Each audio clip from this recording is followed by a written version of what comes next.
ከዲን የሚያርቀን ከአኺራ የሚያርቀን ከአላህ የሚያርቀን ጓደኛ በጭራሽ ከሰላት የሚያርቀን ጓደኛ በጭራሽ ና መስጊድ ዳዕዋ እናዳምጥ ስትለው አይ በኋላ በዩቲዩብ እናገኘዋለን በቲክቶክ እናየዋለን ብሎ ከሚያርቀን ላ መስጊድ ዩቲዩብ እኮ ቲክቶክ እኮ የሚስተላለፈው እንደው እዚች መስጊድ ላይ መገኘት ለማይችሉ ውጭ ሀገር ሄደው የትም መስጊድ መንቀሳቀስ ማይችሉ እህት ወንድሞች አሉ በስራ አማካኝነት እዛው ሄደው ዒልምን እስላምን እንዲረዱ በማሰብ እንጂ መስጊድ ውስጥ የሚመስል ዒልም የለም። ይንወቁ መስጊድ ውስጥ የሚሰጠው ዒልም በተለይ ረመዳን ላይ ዱዓዎች ይበዛሉ። እንቀመጥ።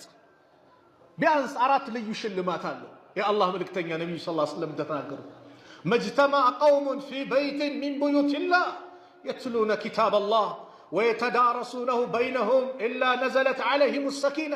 ሰዎች ከአላህ ቤቶች መካከል አንደኛው ቤት ላይ አይቀማመጡም። ተቀማምጠው ስለሱ የሚነጋገሩ ቢሆን እንጂ ስለምን የትሉነ ኪታበላህ የሱም መጽሐፍ የሚያነቡ ከሆነ የሚማማሩ ከሆነ ስለ ኢስላም የሚነጋገሩ ከሆነ ኢላ ነዘለት ዐለይሂም ሰኪና የመጀመሪያው ሽልማት ሰኪና ይወርድባቸዋል። ደስታ መረጋጋት ዛሬ የጠፋው ገንዘቡን ይዛል፣ ደስታ አጣ። ቤት መኪናው አለ፣ ደስታ አጣ።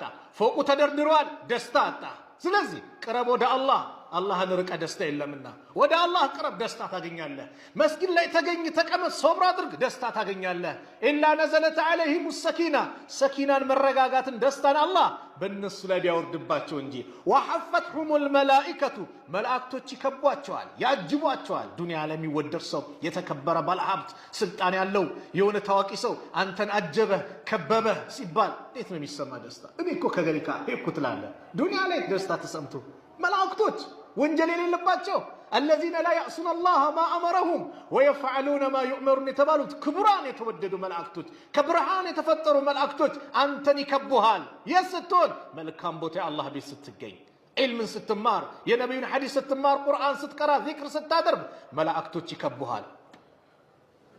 ወገሽየቱም ረሕማ ሶስተኛው የአላህ እዝነት ይሸፍናቸዋል። አላህ በእዝነቱ ነው የሚሸፍንህ።